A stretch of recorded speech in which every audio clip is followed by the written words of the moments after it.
Despite recent wrangling and threats to withdraw, on October 5 the U.S. Trade Representative joined 11 trade ministers from around the Pacific Rim to announce the successful conclusion of the Trans-Pacific Partnership, TPP.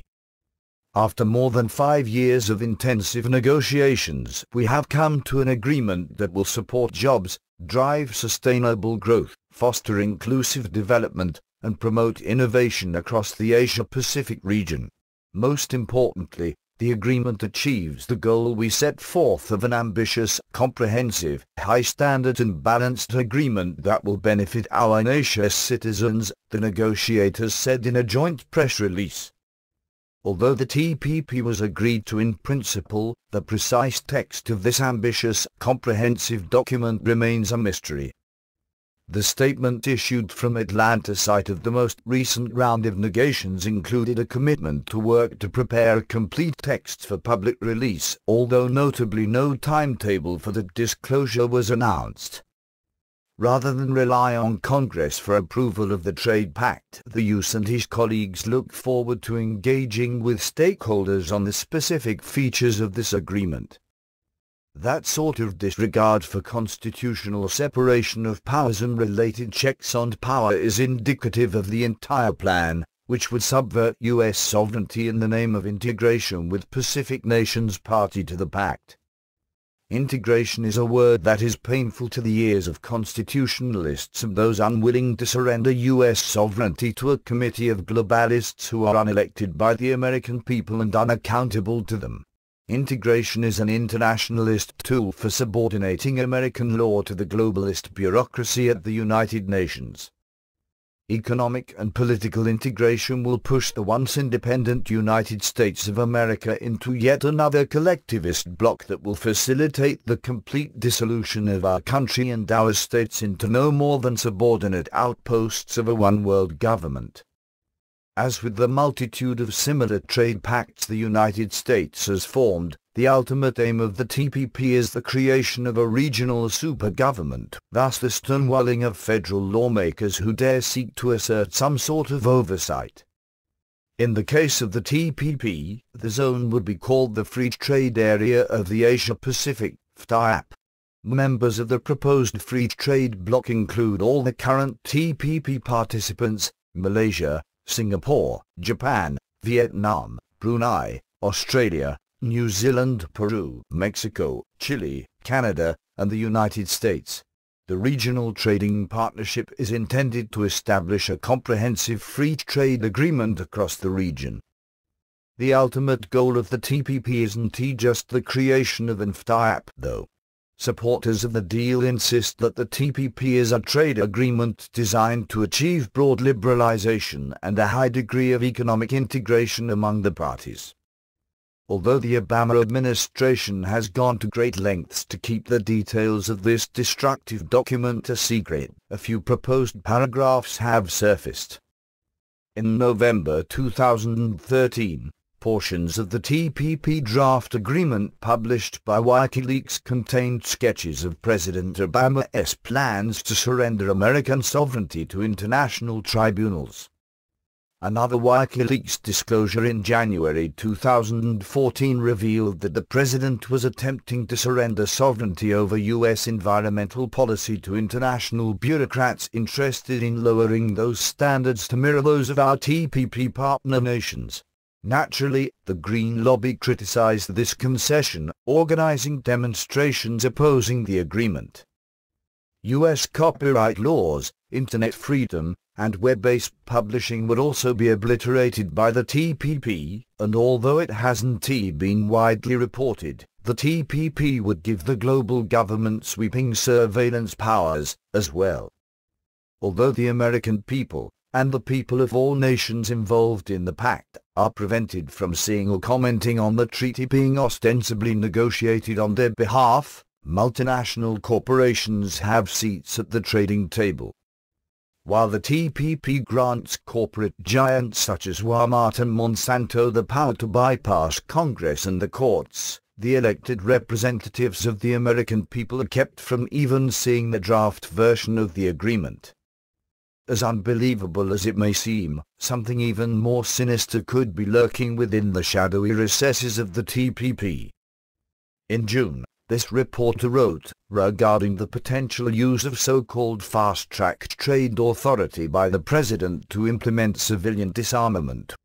Consider this: if Congress grants the President the power to unilaterally negotiate and contract trade agreements with foreign powers, these executive agreements can cover any topic that the White House considers trade. That includes firearms. If that passes, then the United Nations Arms Trade Treaty Act would not need to be subject to senatorial debate. In fact, it would not be up for debate at all.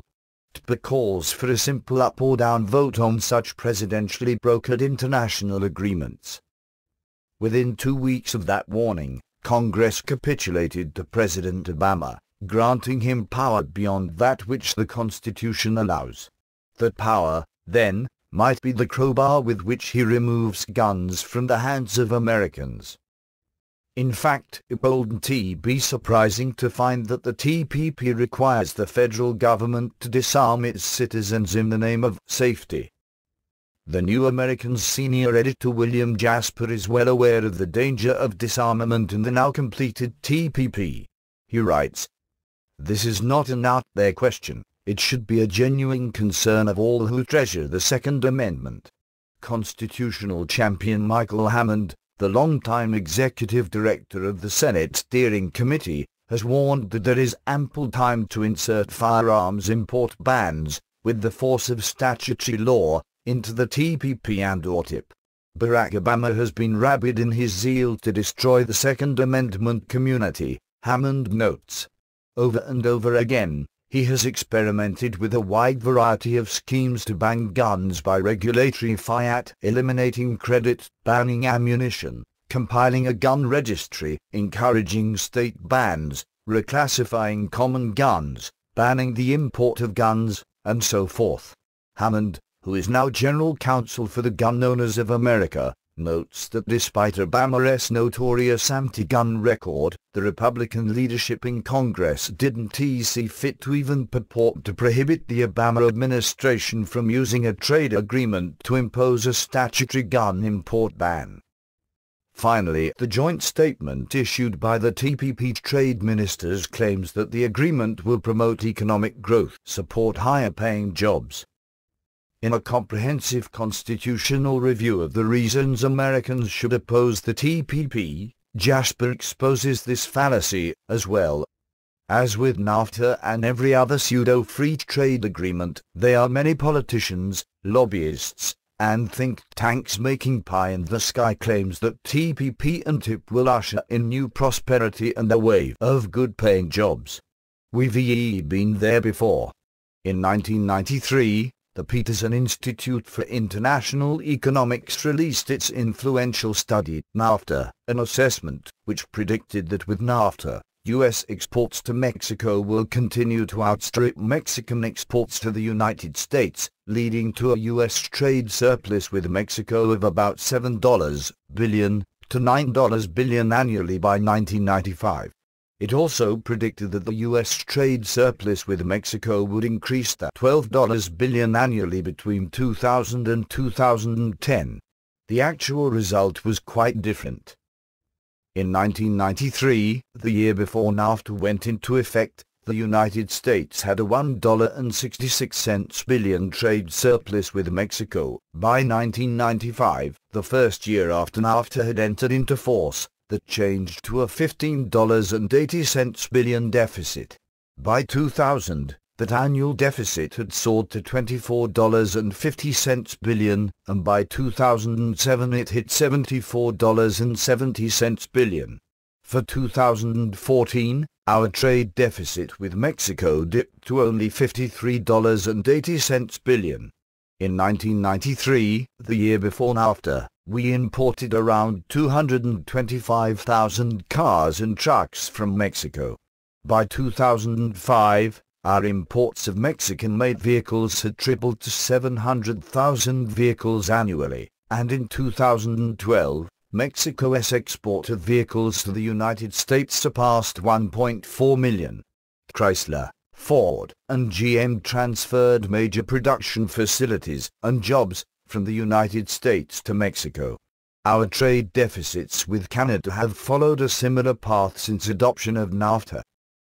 The PI authors and other pseudo-free trade propagandists had cherry-picked data and simply invented statistics to fraudulently sell their product, NAFTA. If they were car salesmen, they would have gone to jail for fraud and misrepresentation. Instead, they are back doing the same thing, concocting rosy statistics to sell the TPP and TIP. Americans who study the subject realize that the redrawing of national boundaries and domestic legal processes completed in secret this week by the globalists sitting around the TPP negotiating table in Atlanta is an attack on American laws, American courts, American freedom of expression, American sovereignty, and the American Constitution. The American people must unite in firm opposition to the TPP and convince Congress to tear down the wall of secrecy built and maintained by globalists seeking to shield their attack on our law and liberty from congressional oversight. Assuming that the empowered president gives them a chance to vote on the agreement, Congress must be convinced to reject the TPP. If they are not given the chance, or if they are allowed to vote on the TPP and they approve it, then such an act might finish the integration economic and political begun by NAFTA, and it may be the last straw in the already weakened broom of American sovereignty.